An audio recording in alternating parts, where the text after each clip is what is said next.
Good afternoon, everybody. Christine Barconi here in our NBC4i streaming center for the fifth or sixth time today. I'm losing count. Lots going on today. That's why I wanted to bring in our digital sports reporter, Justin Holbrook, because there's a lot going on and we want to break it all down for you. Hey, Justin, how are you? How excited are you that sports are back?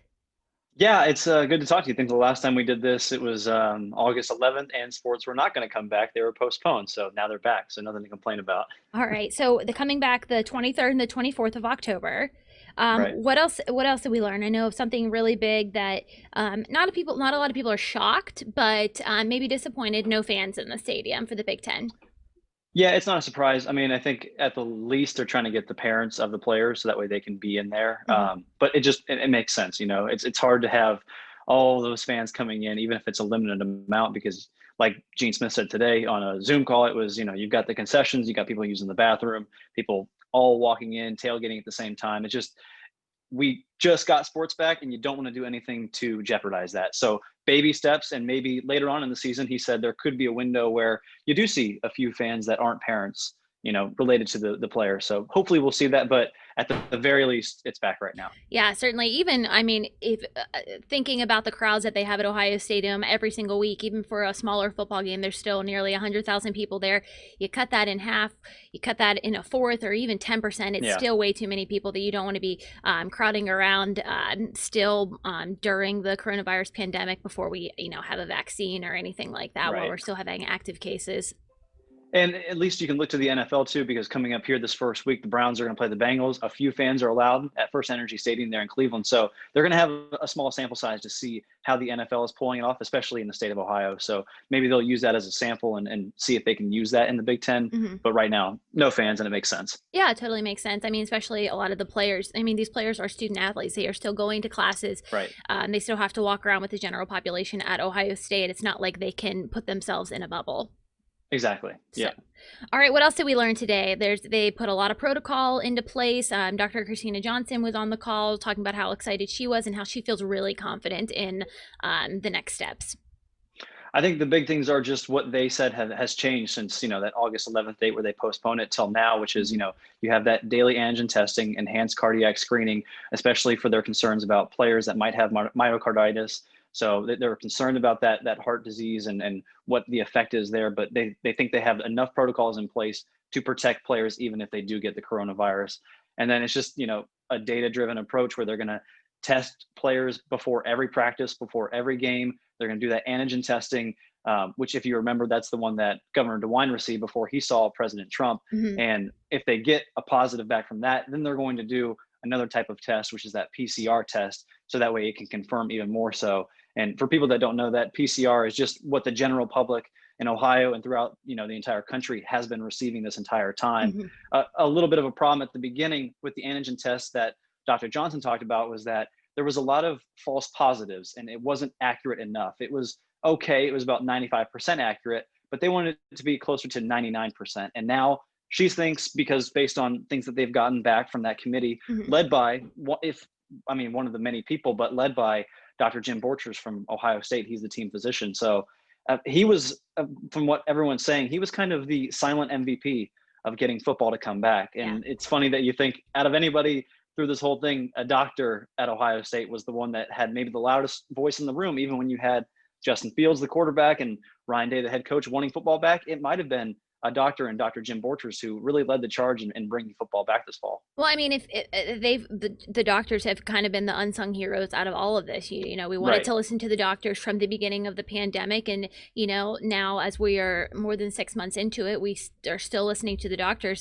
Ohio State's doctor was on that big press conference today that the Big Ten held Yeah. before Ohio State, so he was kind of a point person for that. It took a lot of questions from reporters.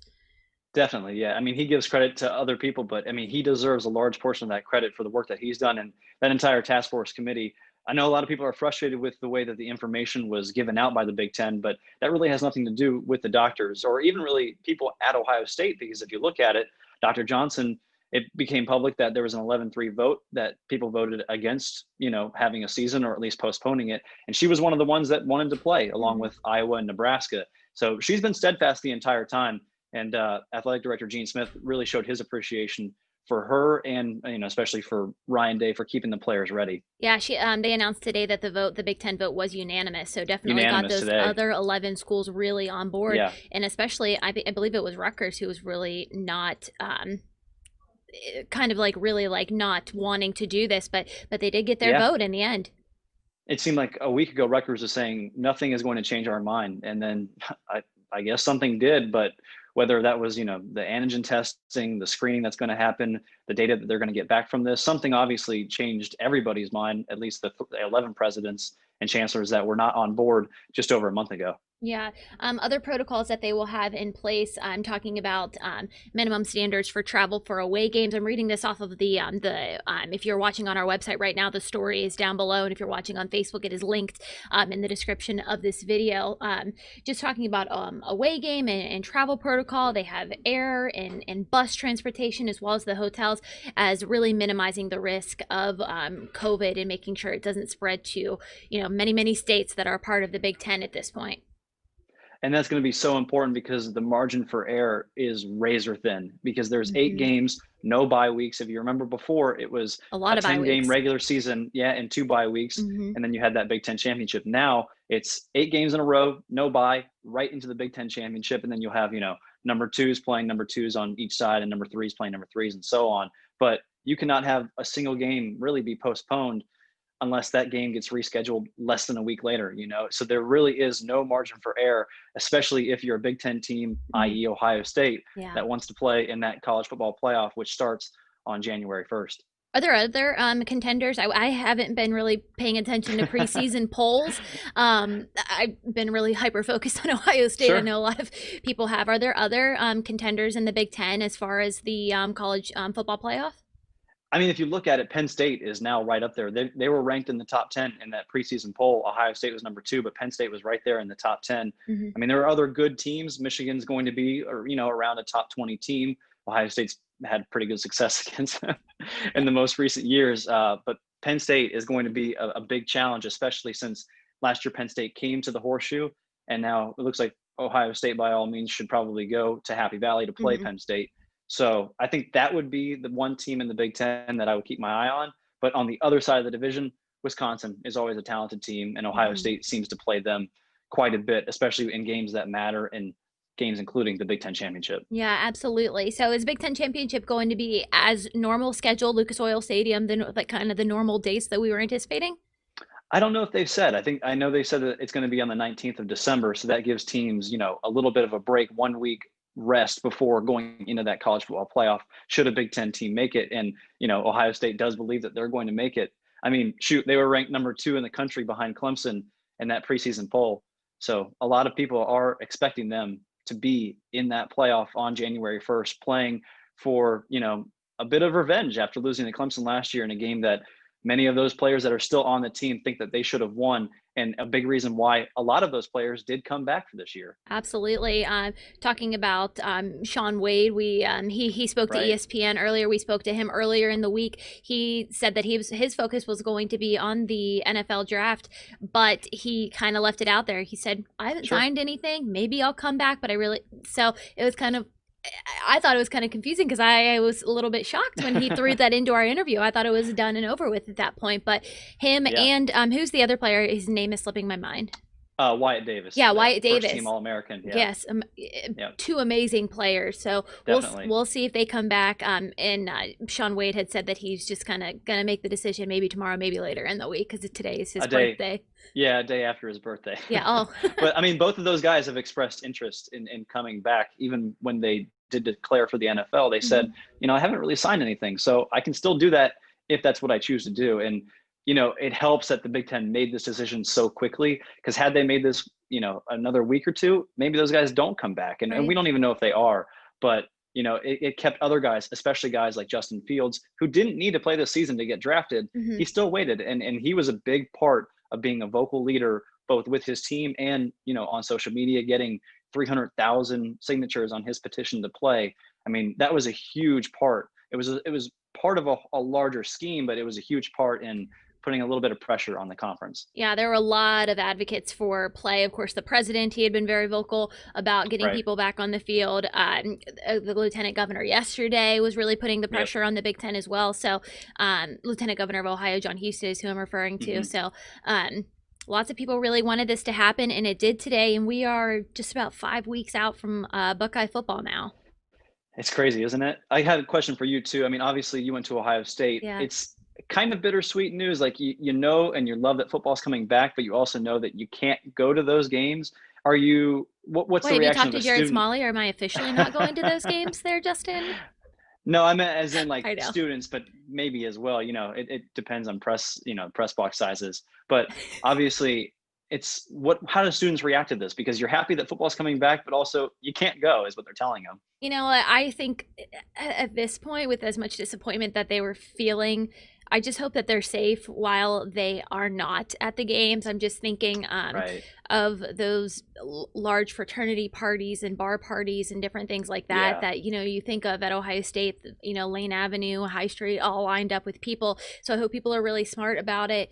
Obviously they're not going to be around the players, so it wouldn't really affect the players too much, but they get, the larger consequences of the greater Columbus community, especially leading Yeah. into the Thanksgiving holidays and Christmas holidays. So hopefully those students are really smart about it. Gene Smith actually talked he said he had a discussion with the Interfraternity Council, and they seem to be on board with not having those parties, which I think is, if that does happen, it's a really mature and good decision for Right. them. So, Yeah, it'll um, just be those house parties that they can't really control or talk to people about. And yeah, at least restaurants and bars, they're going to want to, be safe about it because they want to keep their liquor their license and they liquor want people license. to come in and pay.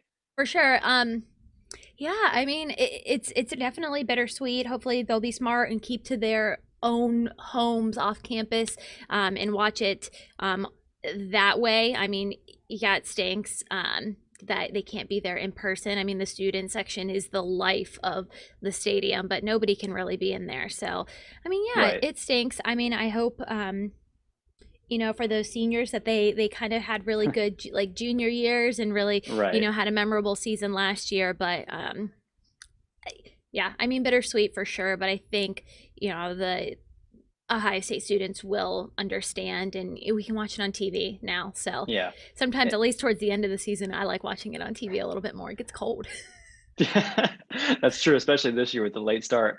And one of the things too is, I mean, you talked about those junior players. They're really going to be more concerned about adding value to going to play in the NFL because at first they thought, I'm not going to be able to have a last season or another season to prove what I can do and Mhm. prove my draft stock like a Joe Burrow or like a Chase Young. And now it looks like they're going to get that chance, at least for a little bit, as long as the Mhm. season continues. So you go from, I'm not going to get a season and now I am. And they don't care if they play in front of nobody, at least they get to show the country, show everybody what they can do. Yeah, my wheels are kind of spinning. We're talking about the All Americans from this past year, who as well as Justin Fields, who are going to be drafted pretty high. But I'm thinking, who's going to be that standout player? Who's going to be that person that we're going to do the story on, that this season made all the difference? It's already coming together. Yeah, and that's the beauty of it, that Yeah. you have a few ideas of who's going to be really good, who was a preseason All-American, but there's always a few guys that stand out that nobody really expected or that have a breakout year that was a good player and then they turn into a great player. And that's what Joe Burrow did last year, and Chase Young did the same. Yeah. And Justin Fields, obviously a Heisman finalist last year, he could very well win the Heisman and have one of, if not the best seasons in college football history, is what a lot of people are saying, coming off of a fantastic year last year. So it's going to be very fun to see. At least we get the opportunities to see that. Absolutely. So we just got to wait and see if we'll be allowed up in that press box. I think I said this last time Yeah, whenever they pushed it back. I was like, there's lots of room down in the stadium. I'll wear my parka or my hat. I'm good to go. Let me in. that's right. Just sit away from everybody else and enjoy it. Yeah. You won't get annoyed with me this year when I'm like, Justin, can you do this? Can we do Facebook Live? Justin, hey Justin, hey Justin. I'm I don't think trying to anyone's write going a to web be. story.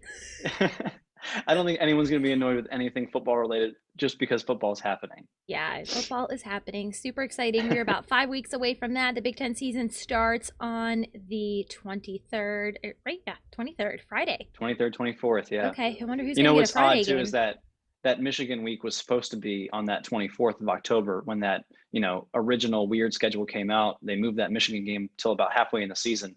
So the 24th of October was originally supposed to be Ohio State against Michigan. Hmm. And who knows what that's going to look Maybe like we'll play now. Thanksgiving week like we normally do. Could be. Could Yeah, it could be. be. It could get pushed back, or it could be that weekend right before the Big Ten championship. So you could be looking at a December 12th kickoff for a Ohio State Michigan to Could maybe be determine. so cold.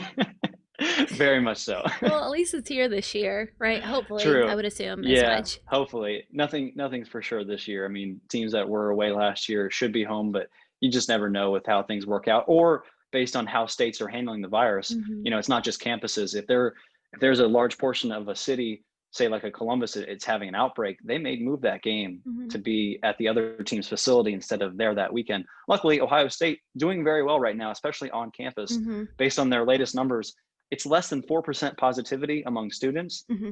I think there's been about 2,200 positive, but 58,000 negative on campus for students, which is a great number. And that's something to keep an eye on too, is once those games start happening, we'll see where that, does that start to uptick again, or does it level out because students are handling it well? So at Certainly. least right now, OSU's campus looks great. They're doing a great job. Yeah, and the governor actually he showed a chart yesterday with Michigan on it as far as their testing and their positivity rate, and they are doing very well as well. We should Yes, compliment them one time in my life. Once that's you get it. no That's more. all you get. Oh, all uh, right. what Thanks, was Justin. what was your What? what was your first reaction today? I have to know.